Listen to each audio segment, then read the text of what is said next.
আজকে আমরা দ্বিতীয় পর্যায়ক্রমিক মূল্যায়ন ক্লাস 5-এর 2 নম্বর সেটটা সমাধান করব।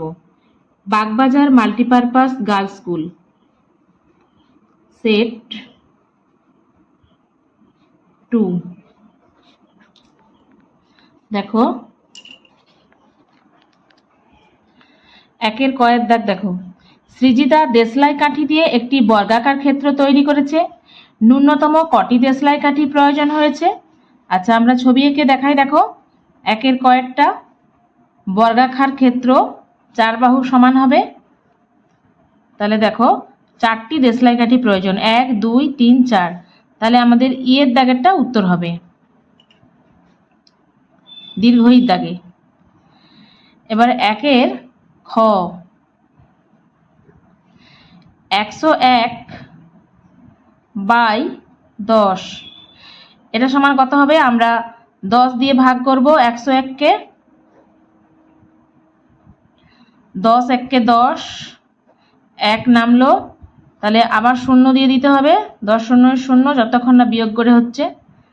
তাহলে 10 পূর্ণ 1-এর 10, তাহলে এটা আমরা লিখব 10 পূর্ণ 1-এর 10। তাহলে কোন উত্তরটা হবে? দেখো অয়ের দাগ হবে, অয়ের দাগের উত্তরটা সঠিক উত্তর হবে। এবার দেখো গয়েরটা 2 বিযুক্ত 1 যুক্ত 1, মাথায় রেখা বন্ধনী রয়েছে। এটা সমান, দেখো রেখা বন্ধনীর কাজ আগে করতে হয়। তাহলে 2 বিযুক্ত 1 1 2, তার মানে কত হবে? 2 থেকে 2 বিয়োগ করলে 0। তাহলে কোন উত্তরটা সঠিক উত্তর হবে? অ। এবার দেখো ঘয়ের দাগ 7 ভাজিতক 1000। তাহলে দেখো একের পিঠে 3টে শূন্য আছে, তাহলে আমরা 7 লিখে তার আগে 2টো শূন্য দিয়ে দিই, 3 ঘর, দশমিক বিন্দু 3 ঘর পিছিয়ে আসবে। তাহলে তার আগে একটা শূন্য বসিয়ে দাও, 0.007। তাহলে সঠিক উত্তর হবে অয়ের দাগ। উঁর দাগে দেখো প্রদত্ত কোণটি সঠিক নয়। তাহলে দেখো 0.5 বড় 0.05, এটা সঠিক। এবারে দেখো 1.24 লেস দেন 0.42, এটাই সঠিক নয়। তাহলে আমরা এর উত্তর হবে আয়ের দাগ। এগুলো সঠিক। বর্গক্ষেত্রের পরিসীমা সমান 4 গুণিতক বাহুর দৈর্ঘ্য, এটা সঠিক। 3-এর 5 একটি প্রকৃত ভগ্নাংশ, এটাও সঠিক। এবারে আমরা 2-এর দাগে চলে যাই। 2-এর ক দেখো 7-এর 9 ও 1-এর 2 এর মধ্যে কোনটি বড়? তাহলে আমরা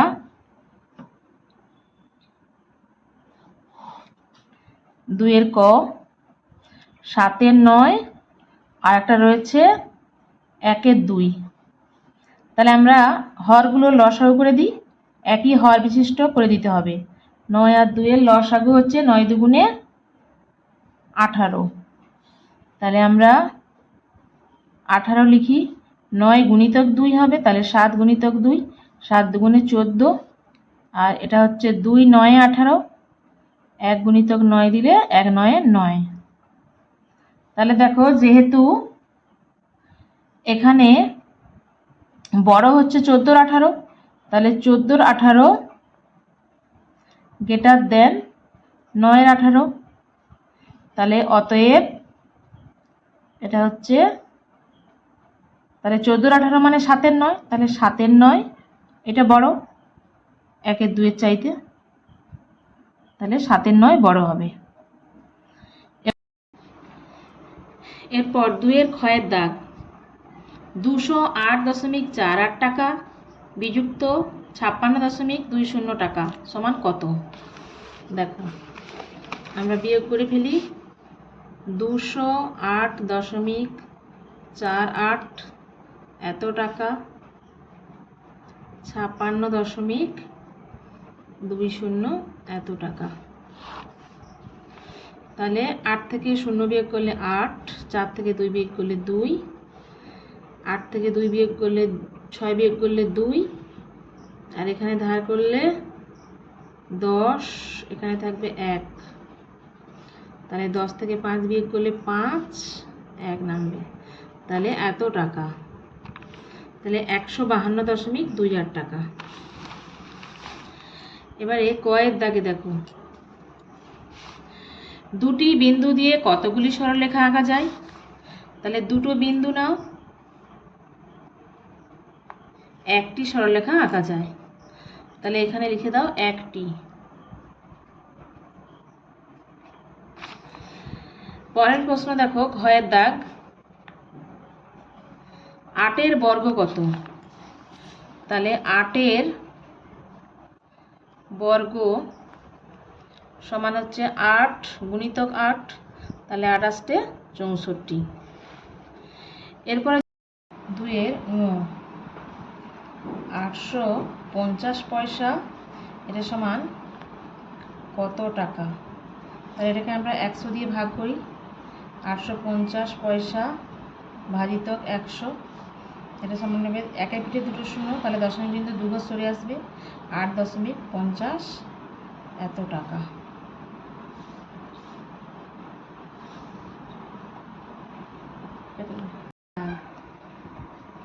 উপযুক্ত সংখ্যা দ্বারা শূন্যস্থান পূরণ করো। 21 × 27 সমান 28 ইঞ্চি বক্স। তাহলে প্রথমে আমরা দেখো 3 × 7 = 21, 3 × 9 = 27, তাহলে এটা যদি আমরা কেটে দিই, 3 × 7 = 21, 3 × 9 = 27, 7 × 4 = 28, 9 × 4 = 36। এবার দেখো 9 × 6 = 54, 7 × 6 = 42। এবার 3 দাগ, 3 ক, সরল করো। প্রথমে আমরা সরল করা অঙ্কটা তুলে নিই। 10 গুণিতক 6 বিযুক্ত তৃতীয় বন্ধনীর শুরু 5 যুক্ত দ্বিতীয় বন্ধনীর শুরু 10 বিযুক্ত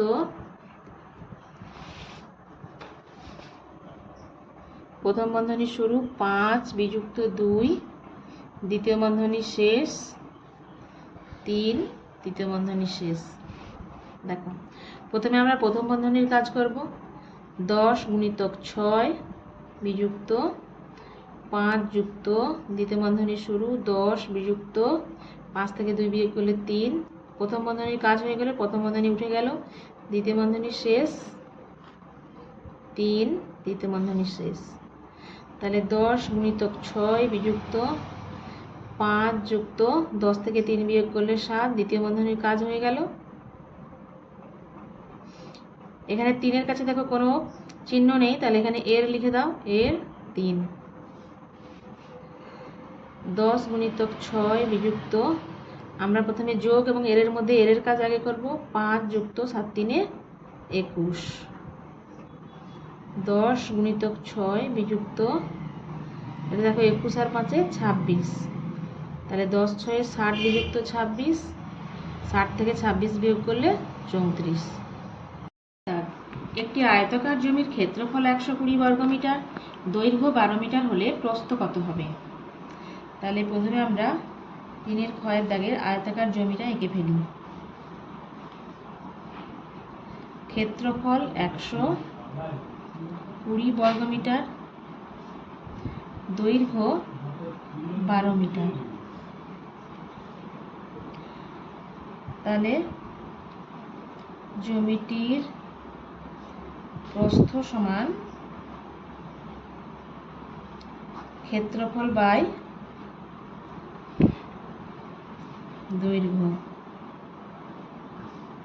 ক্ষেত্রফল দেওয়া আছে 120 বর্গমিটার, দৈর্ঘ্য হচ্ছে 12 মিটার, তাহলে 12 × 10 = 120, তাহলে সমান 10 মিটার। তাহলে অতএব প্রস্থ সমান 10 মিটার।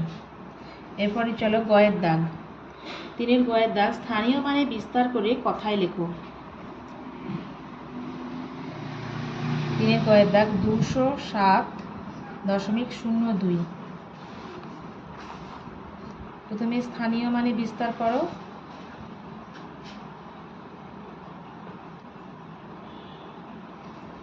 বিস্তার করে পাই, তাহলে 200 যুক্ত 7 যুক্ত 0 যুক্ত, যেহেতু দশমিকের পরে 2 রয়েছে তাহলে 0/10 যুক্ত 2/100। এটা আমরা নাও লিখতে পারি 0/10, 2/100 লিখে দিলেই হবে। তাই এটা কথায় লিখি। কথায় কি লিখব? 207.02 হয়ে গেল। এবারে 3-এর ঘয়ের দাগ। ক্যাম্পে প্যারেড করার সময় সৈন্যদের বর্গাকারে সাজানো হলো। একটি সারিতে 11 জন সৈন্য দাঁড়িয়েছে। ক্যাম্পে মোট সৈন্য সংখ্যা কত? তাহলে চলো আমরা ছবিটা আঁকি। 3-এর ঘয়ের দাগ। তাহলে বর্গাকার মানে চারদিকে সমান সংখ্যক, এদিকেও 11, এদিকেও 11, এদিকেও 11, এরকম করে 11টা ধাপ থাকবে, এবং এদিকেও 11। তাহলে এদিকে 11টা, এদিকে 11, এদিকে 11 সারি, এদিকে 11 সারি। তাহলে আমরা বর্গক্ষেত্রের ক্ষেত্রফল সমান কি জানি? ক্ষেত্রফল সমান বাহু গুণিতক বাহু। তাহলে 11 গুণিতক 11 সমান হবে 121। তাহলে অতএব ক্যাম্পে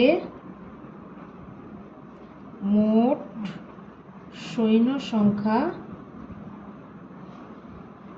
সমান 121 জন।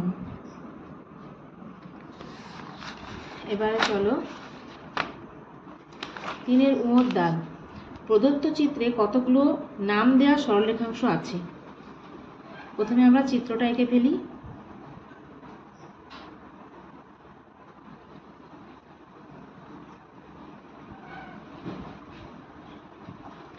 দেখো A B, B C, C D, D E, E F. তাহলে সরলরেখাংশ কটা রয়েছে দেখো? এ বি একটি, বি সি,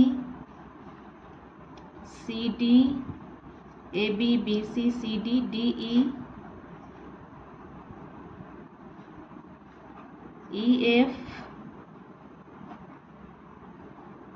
এফ এ। তাহলে 1 2 3 4 5 6, তাহলে 6টি সরলরেখাংশ রয়েছে। অতএব 6টি সরল রেখাংশ রয়েছে। 4-এর দাগের ক।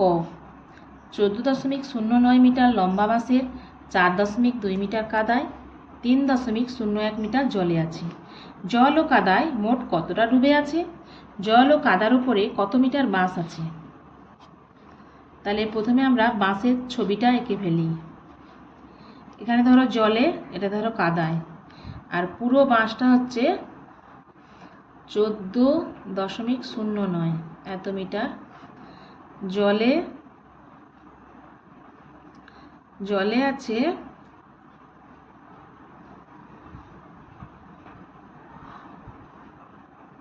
এটা ধরো কাদায় 4.2 মিটার কাদায়, জলে আছে 3.01। তাহলে মোট কতটা জল কাদায় ডুবে আছে আর কত দূর অংশ বাঁশটা, এটা আমাদের নির্ণয় করতে হবে। এবারে দেখো, তাহলে বাঁশটির দৈর্ঘ্য হচ্ছে 14.09 মিটার। কাদায় রয়েছে 4.2 মিটার, জলে রয়েছে 3.01 মিটার। তাহলে জল কাদায় মোট ডুবে আছে, যোগ করে ফেলো। এখানে উপরে কিছু নেই, শূন্য দিয়ে দাও। 0 আর 1 যোগ করলে 1.2.43 তাহলে অতএব জলে ও কাদায় মোট এত মিটার ডুবে আছে। এরপরের প্রশ্ন দেখো, জল ও কাদার উপরে কত মিটার বাস আছে। তাহলে জল কাদার উপরে কত মিটার আছে এটা বের করতে হলে তাহলে পুরো বাস থেকে বিয়োগ দিয়ে দাও। তাহলে বাসের দৈর্ঘ্য হচ্ছে 14.09 এত মিটার, সেখান থেকে আমরা 7.21 এত মিটার বিয়োগ দিয়ে দিই। তাহলে এখানে আছে 9 থেকে 1 বিয়োগ করলে 8, এখান থেকে আসবে 1 ধার করলে 10, এখানে থাকবে 3। তাহলে 10 থেকে 2 বিয়োগ করলে 8 দশমিক, এখানে ধার করলে 13, তাহলে 13 থেকে 7 বিয়োগ করলে 6 এত মিটার। তাহলে অতএব জল ও কাদার উপরে 6.88 মিটার বাস আছে। এরপর 4 ক্ষয়ের দাগ।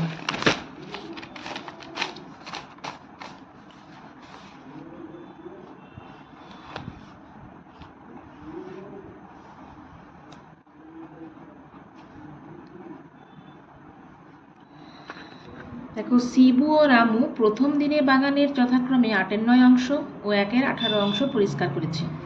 পরের দিন পলি ও মিলি যথাক্রমে 11/24 ও 1/6 অংশ পরিষ্কার করেছে। শিবু ও রামু প্রথম দিনে পরের দিন থেকে কত বেশি কাজ করেছে? তাহলে দেখো, শিবু ও রামুর মোট কাজ আমরা যোগ করে ফেলি। 8/9 যুক্ত 1/18 এত অংশ। তাহলে আমরা 9 আর 18 লসাগু করলে হবে 18। 9 একে 9, 9 দুগুণে 18, তাহলে 9 গুণিতক 2 সমান 18। তাহলে 18 লসাগু। দেখো, 9 দুগুণে 18, তাহলে 8কেও 2 দিয়ে গুণ করতে হবে। 8 গুণিতক 2 যুক্ত 18 একে 18, 1 গুণিতক 1 এত অংশ সমান নিচে 18, 8 দুগুণে 16 যুক্ত 1 একে 1, তাহলে 17 আর 18 এত অংশ। আচ্ছা, এবার আমরা পলি ও মিলির দুটো যোগ করে ফেলি অংশগুলো। পলি ও মিলি মোট কাজ, তাহলে কি লিখবো? মোট কাজ কত করেছে? 11/24 যুক্ত 1/6 এত অংশ। তাহলে 24 আর 6 লসাগু করো। 6 4 24, 6 একে 6 লসাগু হবে 6 গুণিতক 4 সমান 6 4 24। 24 লসাগু হলো 24 একে 24, 11 একে 11 যুক্ত 6 4 24, 1 4 4 এত অংশ। তাহলে 11 আর 4 হলো 15, 15/24 এত অংশ। তাহলে আমরা শিবু ও রামু কত বেশি করেছে সেটা বের করতে হলে আমরা বিয়োগ করে ফেলবো। তাহলে আমরা 11/18 এটা থেকে 15/24 অংশটাকে বিয়োগ করে দেখি, এত অংশ। তাহলে 18/24 লসাগু করো। 6 3 18, 6 4 24, অতএব 6 গুণিতক 3 গুণিতক 4, 6 3 18, 18 4 72 লসাগু 72, 18 4 72, তাহলে 11 গুণিতক 4 বিযুক্ত 24 3 72 হবে, 6 4 24, 3 72, তাহলে 15 গুণিতক 3, তাহলে 11 4 44 বিয়োগ 45/72 সমান কি হয়ে গেল, ভুল হয়ে যাবে বন্ধুরা। এবারে আমরা 17 আর 18 এটা থেকে পলিওমিলির যেটা বেরিয়েছে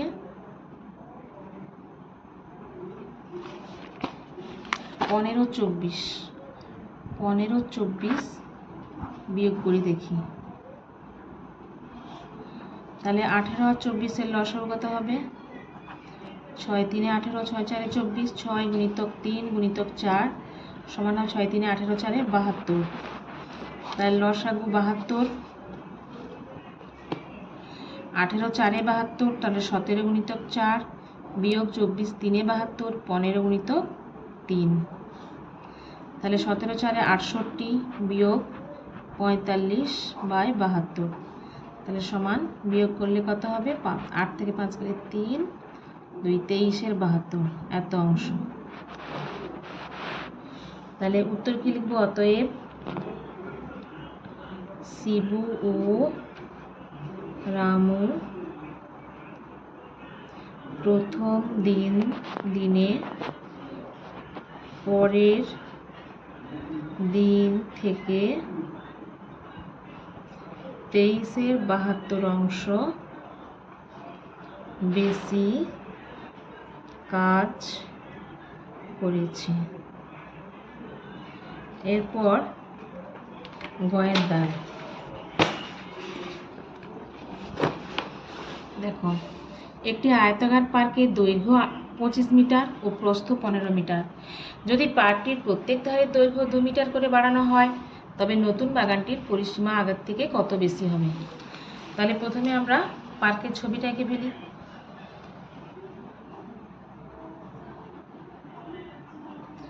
দৈর্ঘ্য হচ্ছে 25 মিটার, প্রস্থ 15 মিটার।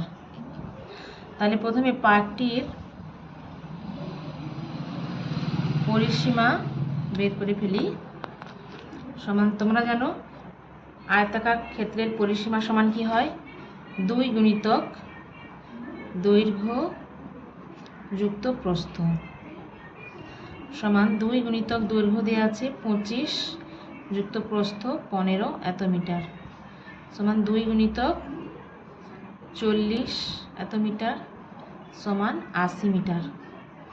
এবার দেখো, প্রত্যেক ধারের দৈর্ঘ্য আমি 2 মিটার করে যদি বাড়াই তাহলে এটাও 2, এদিকেও বাড়বে 2 মিটার।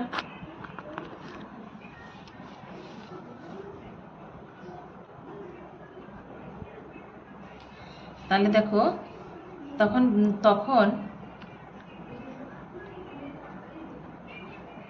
পার্কটির প্রত্যেক ধারের দৈর্ঘ্য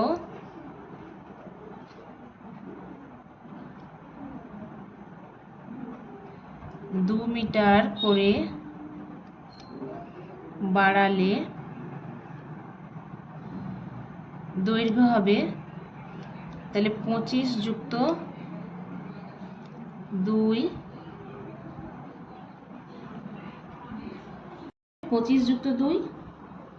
সমান 27 মিটার। প্রস্থ হবে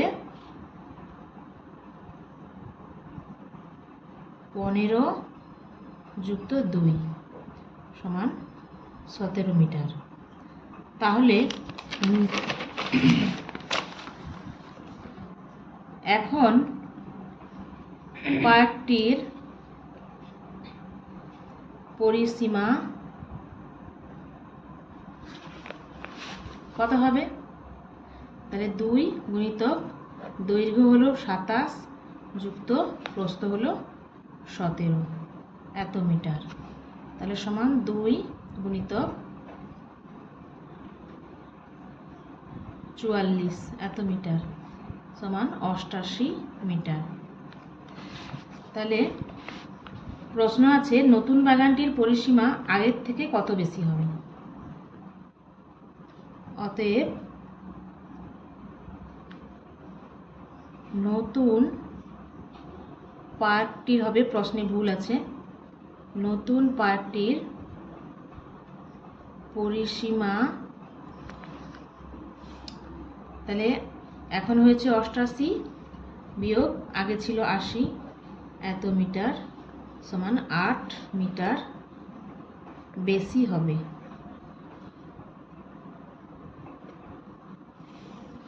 এরপর আমরা ঘয়ের দাগে দেখি চলো। রবি 50.30 মিটার লম্বা ফিতে থেকে 2 টুকরো কেটে নিল। টুকরো দুটির দৈর্ঘ্য যথাক্রমে 10.20 মিটার ও 11.30 মিটার। রবি মোট কত দৈর্ঘ্যের ফিতে কাটলো ও কত দৈর্ঘ্যের ফিতে পড়ে রইল? তাহলে ঘয়ের দাগ, ধরো এই ফিতেটা এতটা লম্বা, তাহলে এটা হচ্ছে পুরোটা হচ্ছে 50.30 মিটার। রবি 1 টুকরো কাটলো, 2 টুকরো কাটলো, এটা হচ্ছে 10.20 মিটার। পরেরটা হচ্ছে 11.30 মিটার। তাহলে 10.20 মিটার, তার সঙ্গে আমরা 11.30 মিটার যোগ করি।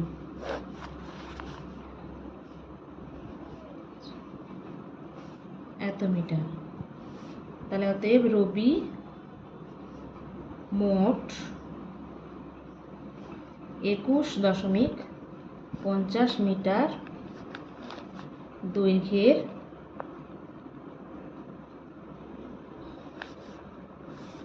ফিতে কাটলো। ফিতের মোট দৈর্ঘ্য দেখো, ফিতের মোট দৈর্ঘ্য কত দেওয়া ছিল না 50.30 মিটার। তার থেকে কাটা হয়েছে 21.50 মিটার। তাহলে বিয়োগ করো, এখান থেকে ধার করলে এখানে 4, এখানে হবে 10, এখান থেকে ধার করলে 10 থেকে আসবে এখানে 9 থাকবে, এখানে আসবে 13। তাহলে 13 থেকে 5 বিয়োগ করলে